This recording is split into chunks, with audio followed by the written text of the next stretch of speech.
Thank you so much, sir, for your inspiring words. And as our guest, you embody the spirit of mentorship, inspiring our young speakers to envision and articulate their ideals for an ideal college community. Now, we want to dedicate few lines to Professor Rajesh Kumar Yadav, sir. आपकी वाणी में मधुरता है, ज्ञान की गंगा आपके पास, आपकी दृष्टि में गहराई है जो हमें जीवन के सही रास्ते पर ले आई है। संस्कृत के महान ग्रंथों को आपने हमें समझाया है, वेदों उपनिषदों का ज्ञान आपकी कृपा से हमें प्राप्त हुआ है। With profound respect, we invite Professor Rajesh Kumar Yadav, sir, to deliver the vote of thanks.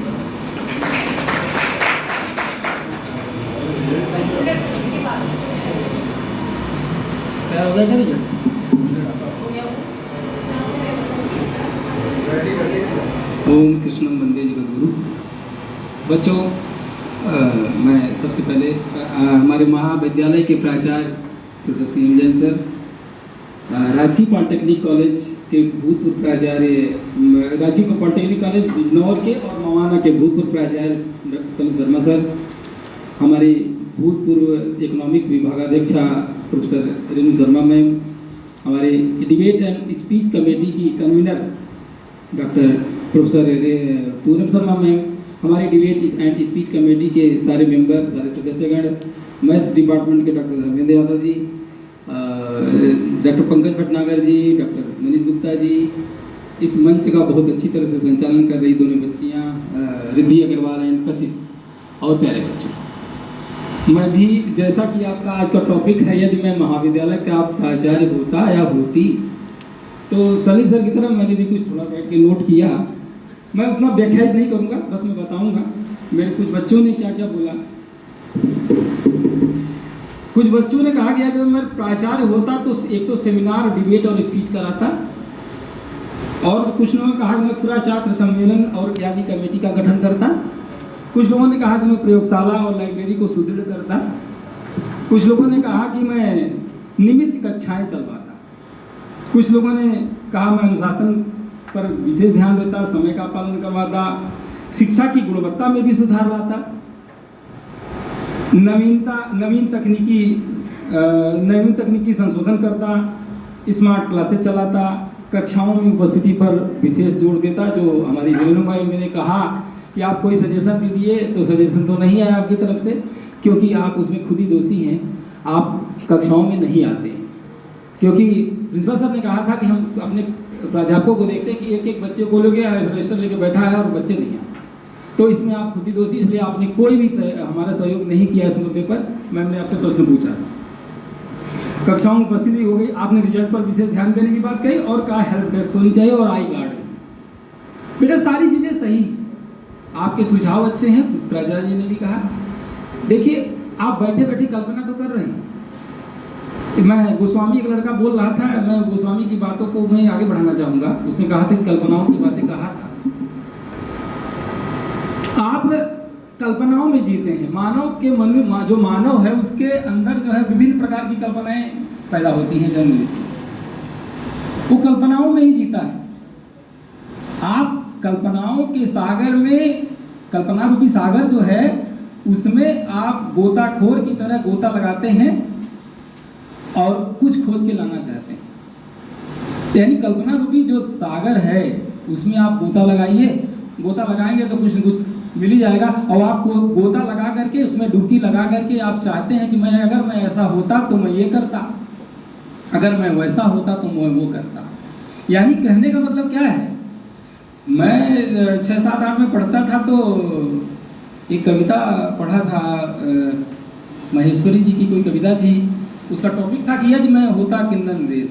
मैंने कभी कहता कि यदि मैं किन्नर नरेश में राजा होता किसी देश का, तो मैं क्या करता, सोने का, मैं राज दरबार में रहता, सोने का सिंहासन होता, सिर पर कहता, वो ऐसे है, यदि होता किन्नर नरेश में राजमहल में रहता, सोने का सिंहासन होता, सिर पर मुकुट चमकता, बंदी जन गुन गाते रहते दरवाजे पर मेरे, नित्य प्रति नौबत बजती रहती संध्या और सवेरे।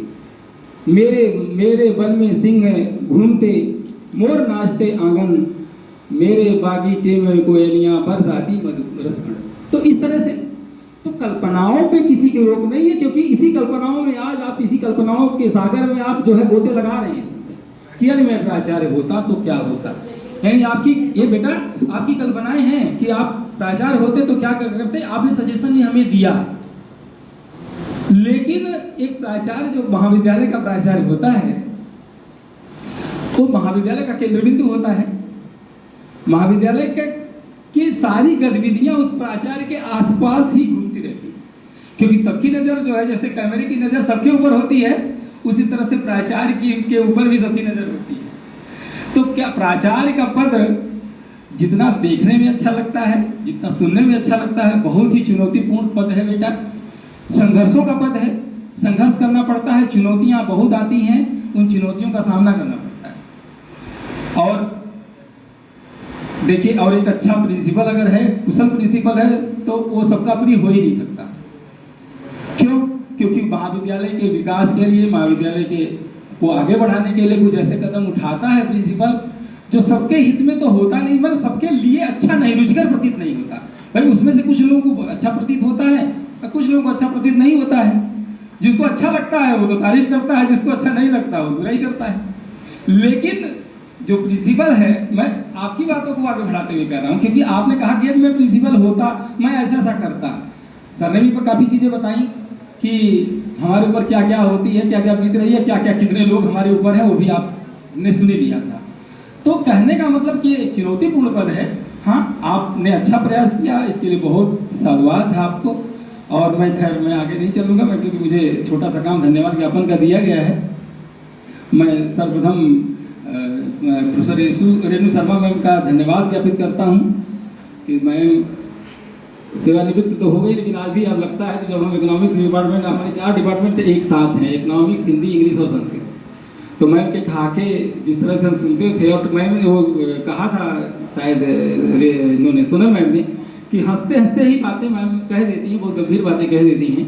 तो मैम से हम लोगों ने बहुत कुछ सीखा और कुछ जगह हमने मैम के साथ काम भी किया, और बहुत अच्छा, मैम एक कुशल नेत्री भी हैं, मैम बहुत अच्छा काम करती हैं और काम कराने का तरीका भी मैम को अच्छी तरह से आता है। इसलिए मैम हम आपको बहुत बहुत धन्यवाद ज्ञापित करते हैं, और हमको जब भी जरूरत हो तो आप दर्शन दें।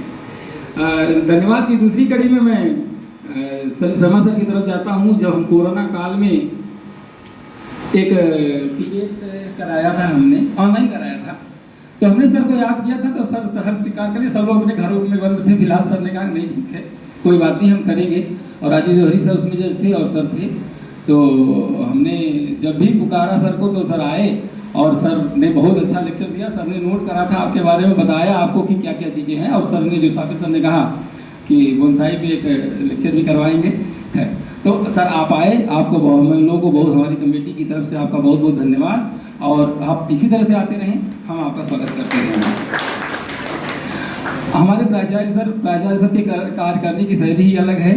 2017 में सर ने ज्वाइन किया, 2017 से कॉलेज को नई नई ऊंचाइयों पे सर ने पहुंचाया है, और सर के काम करने का तरीका भी अलग है। और जिस भी काम को ठान लेते हैं सर बहुत विधिवत करते हैं, अच्छी तरह से करते हैं। और सर समय का पालन हमने आपसे सीखा है। आज हमने 1:30 बजे सर कहा था, तो हमने 1:30 बजे ही प्रोग्राम शुरू कर दिया। इसलिए हमने कहा कि सर का, मैम कह रही थी सर का प्रोग्राम है तो 1:30 बजे ही हम शुरू करा देंगे। तो सर इसलिए सर आपका बहुत बहुत धन्यवाद। सर आप आए, आपने बहुत समय दिया सर, आप बैठ करके लगातार हम सबको सुनते रहे सर, इसलिए हम लोग आपका बहुत बहुत, हमारी कमेटी आपका धन्यवाद ज्ञापित करती है। और सबसे बड़ा धन्यवाद तो हमारी कन्वीनर पूनम शर्मा मैम का, जिन्होंने पूरे कमेटी को बांट के रखा है। सबको एक एक काम, किसको क्या करना है, किसको क्या करना है, सारे काम सबको बांट दिया मैम ने, और खुद भी लगी रहती हैं। हमने इसके लिए कितनी बार मीटिंग करी, सब जगह हर जगह खाने पीने की व्यवस्था मैम अच्छी करती हैं।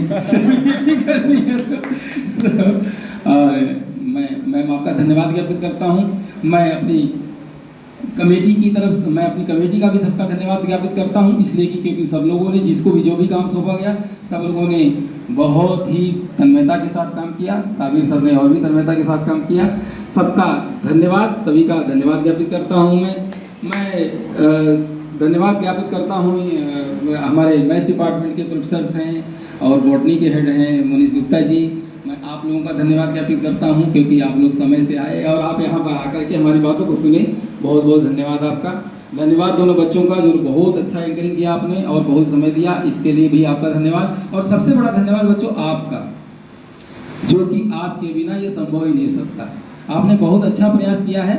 आप अपने मन में सोचते रहिए, लेकिन सोचना और कल्पना करना, किसी चीज को उसको मूर्त रूप में लाना बहुत बड़ी बात है। तो इसलिए मैं आपके सामने एक प्रश्न छोड़ के जाऊंगा आज कि आप जो भी आपके अंदर कल्पनाएं हैं उसको साकार करने की कोशिश करिए, उसको मूर्त रूप देने की कोशिश करिए। और कोई कहते हैं, किसी बच्चे ने कहा था कि कौन कहता है कि आसमान में सुराग नहीं होता, एक पत्थर तो जरा तबीयत से उछालो यारो। यानी मेहनत करिए, मेहनत आपकी साकार होगी, सफल होगी। और हमारे चतुर श्रेणी कर्मचारी विपिन जी का भी बहुत बहुत धन्यवाद, उन्होंने हमें पानी पिलाया, सारी व्यवस्था कराई, सभी का धन्यवाद।